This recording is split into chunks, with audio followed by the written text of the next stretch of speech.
Hello everybody, it's time to finally make the analysis and review about this banner. God damn.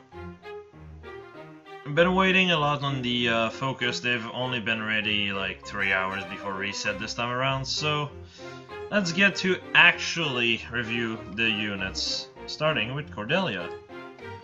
Now, one thing I want to point out is usually 4-man banners used to be able to have about 3% chance for blue units. Cordelia seems to be a bit different. 2.81%. It's much lower than I expected, to be honest. But hey, it is what it is. Other than that, her kit is kind of underwhelming. I've already spoke about it before. The weapon is good, it's just that if you want to have more offense, you tend to actually run slaying. What made Deft Harpoon so good on Robin last year is because it was a multi-phase weapon. You didn't have to basically be attacking or tanking, it was both.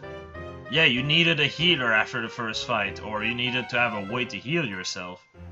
But it was much easier to actually pull through in the end. And door closes, as I said. The thing is, when it comes down to melee unit, right? Melee unit, they just tend to use drive way more than they tend to use actual buff because blade tomes are not a thing. So dull close ends up debuffing almost nothing all the time. Now, speaking more about her stat line is not our trademark 35 attack and 35 speed, which ends up causing her more harm than good.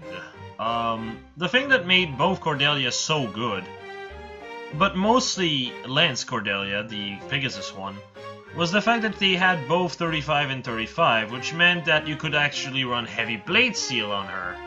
This was extremely helpful, because then you could actually run set like Slaying with Heavy Blade Seal with Gale Force, or you could switch Gale Force with Draconic Aura if what you wanted was pure DPS, and that could work with Desperation 100% of the time.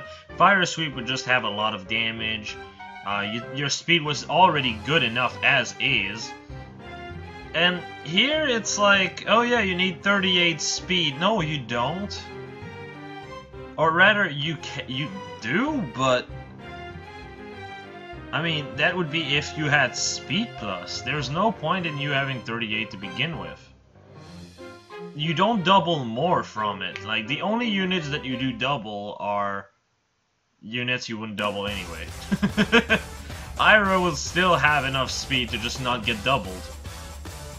Same thing with Carla as well. Though Carla might actually get one shot depending on how you build her. So what ends up happening is you need to get attack plus to have the attack to actually use Heavy Blade, and if you get attack minus, you have 2938. What is this stat line? It sucks. She's a bit very IV dependent when it comes down to attack, but oh well. It doesn't make her garbage. I want to point that out as I will do the comparison. Oh, that's Nor. Okay, so the only unit you can really compare her to is Oscar, because their stat line is so stupidly similar. She completely power creeps him. However, you have to understand, Oscar is way easier to pull, way easier to merge, and yeah. So, unless you really like Cordelia and really want to, like, well for her, Oscar might be just better in the long run. And now you might wonder, why the fuck is Ephraim here? The stat line are so different. Well, it's because he doesn't need speed. 27 speed or 1,000,000 speed, there's no difference. In every scenario, he's just going to double anyway, because of how his lance works. Ephraim is still better than Cordelia in every scenario, basically, unless you're really close to your team. But the fact that he's a cavalry means he can really abuse his lance, so he doesn't really need it. Yeah. Wow. What is this, Jay? You're actually saying a legendary unit is good? Yes. Yes, I am. Legendary Ephraim is the second best legendary unit we've got so far. I'm not going to lie on that part. Ephraim is absolutely monstrous, and the fact is, he's bulkier, but he will get hit twice, more often. Yeah, sure, whatever. More often than not, you will attack, get hit, and then proc again, and just kill. And if not, you can actually run Desperation. It works with his lance. It synergizes. So really, what can you even bring to the table with Cordelia?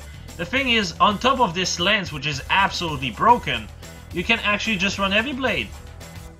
And Gale Force, and a lot of things, really. One thing, though, is Cordelia has a bit more versatility, because you can use Fire Sweep without losing the lance effect that Ephraim has. You can use Slaying Lance, same thing. Brave Lance is pretty much a no-go, though, because her attack is 40 with it. It's pretty underwhelming, if I'm being completely honest. But yeah, overall she's a decent unit. But honestly, just decent.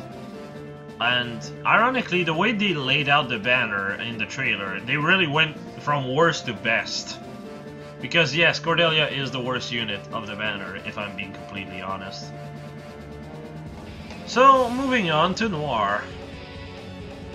As you can see, 3% as it was meant to be. Noir. I was not expecting her to be this good. What? Jay saying an archer is good? Like, what? Yeah, let's just say she has a really decent bulk, really good HP, for an archer anyway. Her attack and speed are absolutely bonkers, though just like Cordelia, she really wants to have attack plus. She really wants attack plus. If anyone are familiar to my George, well, I guess I could just put back the comparison screen, but they are extremely similar, except she's better. As you can see, she has 1 less HP, 2 less res, but 3 more def, and 4 more speed. Meaning, in this current meta, she has actual bulk to deal with armored units. She has speed to also double. She has pretty much everything laid out for her. You will struggle a little bit more with dragons, but it's nothing really too bad. Dragons don't tend to hit really 56 HP, and if you're like me, you'll most likely summon or support her if you were to make her your best archer, which means she's gonna have a bulk of 63. Getting one shot by a dragon becomes pretty hard, actually. The reason why I say she wants attack plus is, just like the way I use George, she would basically play the same way. You'd rather want Brave Bow over Fire Sweep. Yeah, she's speedy. Yeah, she could use Fire Sweep. I'm not saying she can't, but Brave Bow is best on her. The reason why I say this is because she can take a hit. Brave Bow has more damage overall. That's just a fact. It just has more damage than... you deal more damage overall than what you would with Fire Sweep. Fire Sweep will lack in damage enough to make you miss kills, especially on armored units. The thing that's fun with Brave Bow, however, is it will help you proc Luna, and since you're able to tank a blow when needed, you can just tank the blow and then proc Luna, and then they die. That's the main reason why I prefer Brave Bow over Fire Sweep when it comes down to George, and it just holds true 100% with Noir. Noir is completely better than George, but am I going to pull more for a 5-star plus 10 Noir? No. I don't have the money for a seasonal unit. If I change my archer, it's going to be a banner archer.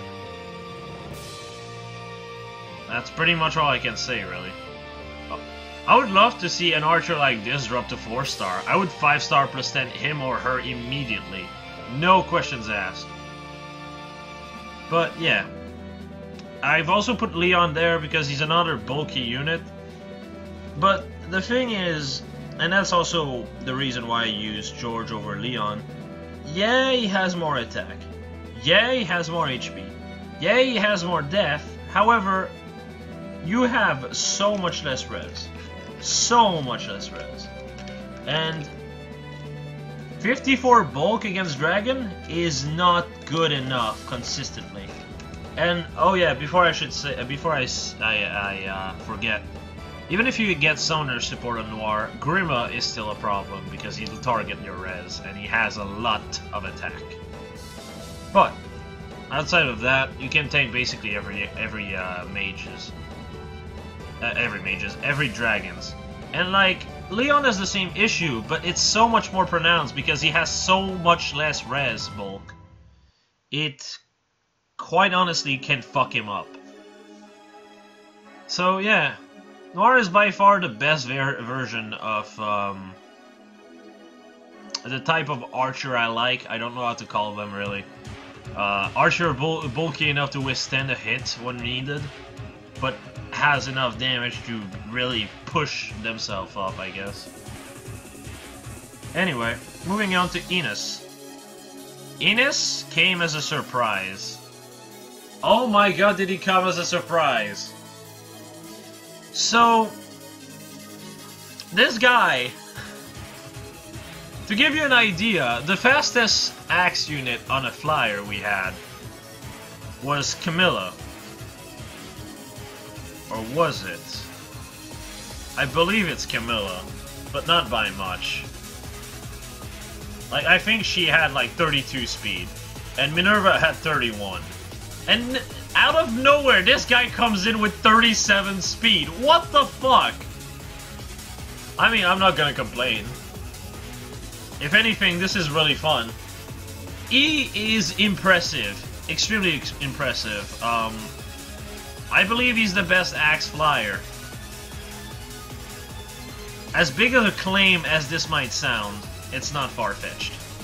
33-37 is insane, but on top of this, you still have the bulk to go with it. 30 def is definitely amazing, and 42 HP definitely also cements this. 72 bulk against melee unit is really good, and 62 against res is still solid. Now, while the Beach Batter is honestly kind of underwhelming on him, slaying on this guy with Bonfire can be absolutely ridiculous. It's quite insane. Because, like, to give you an idea, the one I pulled was attack minus speed plus. My Enos has only one more attack than he does speed, and my Enos has a slaying axe. Yeah. The guy has 44 attack and 43 speed. This is quick as fuck. This kid basically has nothing really relevant. In fact, I completely scratched it. It's not great. Death Feint, some people seem to like those feint skill. Personally, I don't. It feels so limiting in how you can actually make it work. Because unless you take advantage of the skill immediately, what happens with the feint skill is that they move, they completely lose the debuff. So unless you take advantage of it on the turn you use it, or that you bait the unit that's debuffed, it's completely pointless. You basically do nothing. And that is a huge problem. It makes the skill kind of irrelevant, really. Oh well. Moving on to comparison. Comparison. I fucking hate this word with a passion. So, like I said, pretty insane. Minerva just cannot keep up. But at least she has a cooldown -1 weapon. The thing is, you can also do that on Enos, and if you run Slaying Axe, which is what I do personally, it's, in my opinion, his best weapon. Then you have basically equal attack with Minerva if you have both of your weapons on.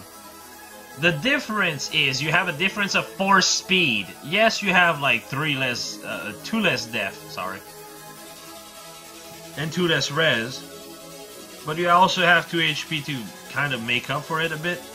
So it's like, yeah, you basically have about the same bulk, except Enos is quicker. Yeah, it's true, all Claire can be refined to get a extra bunch of damage.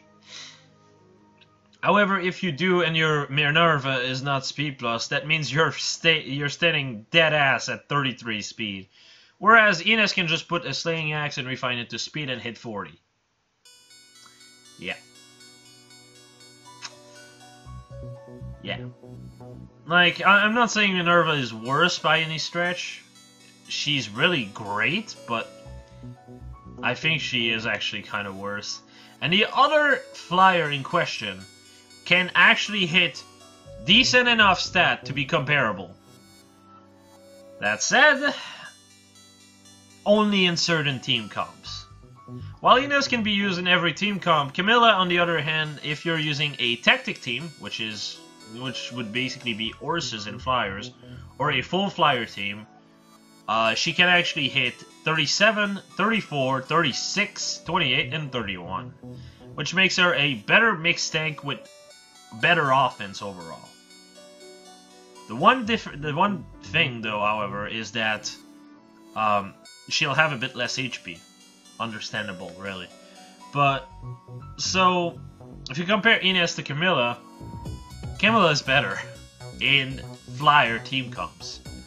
In horse team comps, that can also be the case. Though, when I say this, I mean only stat-wise. If you're talking about the way you use them, well, you can't really use CD-1 because you'd have to lose the Camilla's axe. If you use Slaying on Camilla, I'm sorry, Ines completely blows her out of the water on anything but tanking, like, dragons. However, if you're using Camilla's axe, she beats Ines in basically everything but death and HP. Which, yeah, that's kind of insane. That said, the fact that you'd be using Slaying on Ines kind of means one of two things. It means you buff your stats, and if Camilla's using the Rose upgrade, for lack of a better word, that buffs her friends, then you can completely outspeed her. Though you'd outspeed her either way, but it'd be 4 points of speed instead of 1, is what I'm trying to get to. You also will have a buttload more HP. 47 HP versus 37. Actually, no, versus 40 is quite a decent gap. But more importantly, you'd have a cooldown -1, so you'd be able to spec more often, more easily. Use Desperation, use Heavy Blade a bit easier. There's many things you can do with Ines that Camilla can't exactly do. So I guess we could say he has his own niche, and maybe have kind of stole Minerva's niche.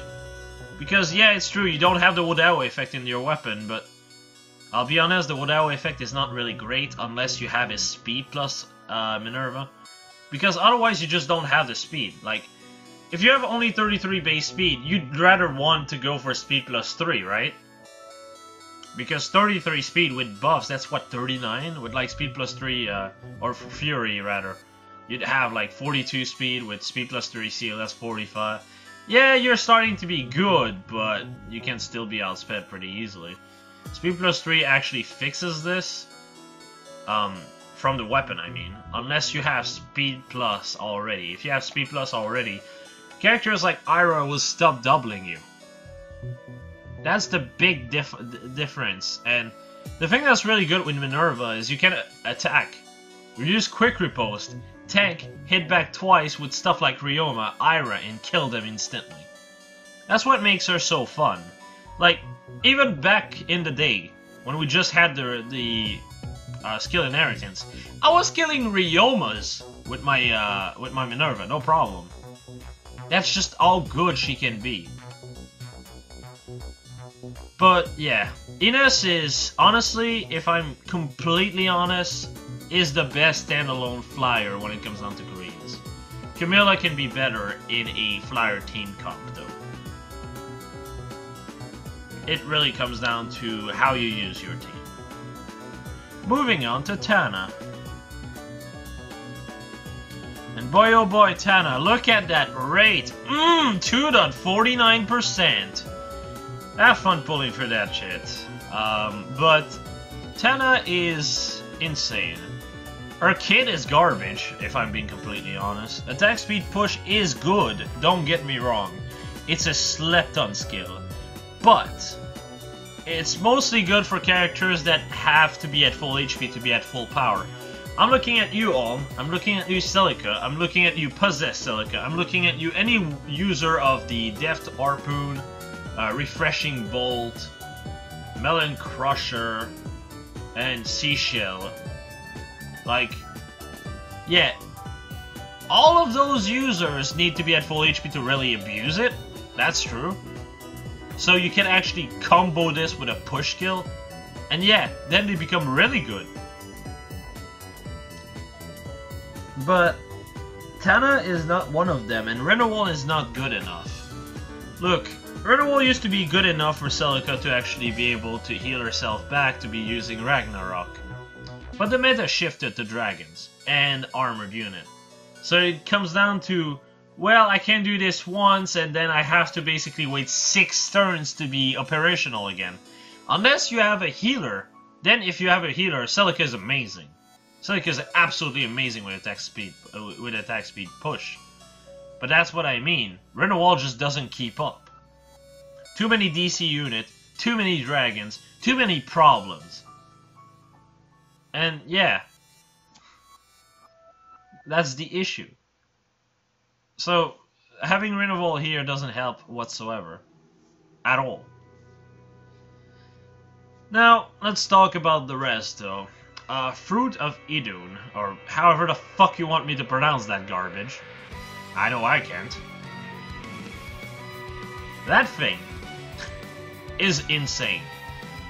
So, the problem with Grimoire I had is, unless you had guidance already on the C slot, because at the time you didn't have a seal, it just was extremely gimmicky, and even then, like, even if you had guidance, it felt kind of shallow, to a point where Radar Blade was your only other choice.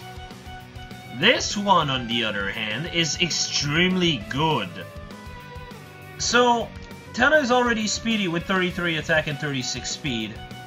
Obviously, that's insane. Getting an extra 3 speed? Hell yeah. Now, is it better than Radar Blade? That depends. And the fact that I have to say that depends already makes it so much better than Grimoire. The Fruit of Idun, it lets you just basically have guidance everything. It works on everything. And that alone is insane. So you can have a lot of mobility with this, and I can already tell, if I wasn't scoring in the 730 range in Arena, I would be pissed for next week. The next 2 weeks, rather. Because the Fruit of Eden is absolutely annoying to deal with.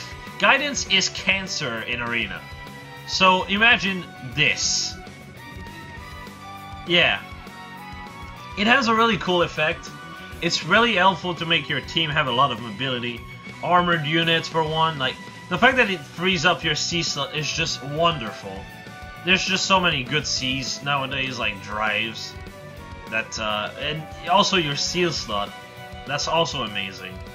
That is just really hard to be like, oh yeah, let me just use my seal for guidance, when I could use something like speed plus 3 on a unit like this to really abuse what she can do.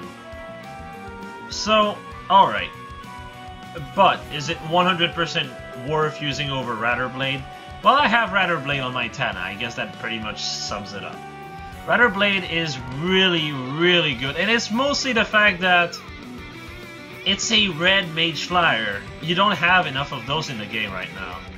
So, you don't exactly need a niche. But in the long run, the Fruit of Eden is definitely gonna help her stay relevant, I suppose. You know, that's the best way I can really put it. Now, let's go for comparison, and oh boy, I have so many comparison, I have one. Yeah! Yeah! So yeah, 1 less attack, but 4 more speed. Same def and 2 more res, as well as less HP. I don't think I have to explain which one is the best of the two. Tana blows the shit out of Naoi's like, it's not even a close bet. They both have equal def. Alright, what about res? Well, now he has more res. Does it matter? Not really. In fact, in both cases, you want to have res minus. Res minus is by far the best bane for the two of them. Now, it kind of can depend, because like in my case, I have a speed plus res minus now, right? Is Tana better in this case, like minus def minus HP plus? No, it's not. Yeah, I'm a bit more bulky purely because I have a super boon in HP, but that's the only thing that's happening. On the bright side though, if you have HP plus as a boon, Tana scores higher, because her BST is 149. You get one more BST with HP plus, which means you're going up to 150. You're going up from one bracket to another, meaning you score for Alpha Merge higher. So there's that also to keep in mind. But yeah, it comes down to Ivy. So honestly, if you already have a really good Ivy Naui, and you don't want a second Red Mage Flyer, like, and by really decent I mean speed plus, you absolutely need speed plus, then Tana might not be for you. As sad as this is to say, but in my opinion, would I still go for her regardless if she if I have a speed plus res minus now? Fuck yeah! Red Mage Flyers in general, actually, Flyer team are insane. It's ridiculous how good they are. So I'd still pull for her, purely because of how little red flyer in general there is. And just the fact that you have this extra range really helps you. But after like Tana and after Naui, I don't think I would go for another one. Now if you're free to play and you already have one, it might not be a good idea to just summon this banner in general. If you have like Minerva, if you have Naui, if you have Cordelia, not Cordelia, but Oscar, you probably have Oscar, let's be real. And if you have George, if you're free to play, you might not really see a good reason to summon on this. It really comes down to you. This banner is not amazing, but some of them just have so much mileage. Tana, for one, is amazing. Ines can be really, really great. And that's the two I have in mind, really. Like, the other two, I would personally not summon for it. But purely because, like, unless you want Infantry Rush. Infantry Rush is an amazing skill, though bugged at the moment. That said, yeah, I think that about sums it up. Cordelia is the only one I would 100% not pull for, if I'm being completely honest. The rest just always have a reason to be pulled. Also, unlike now, Tana actually looks good. So, yeah. Take that as you will. I think that about sums it up, though. So, as usual, Discord in the description. So is my Twitch. I'm gonna see you guys later. Probably in the comments. Have a good day.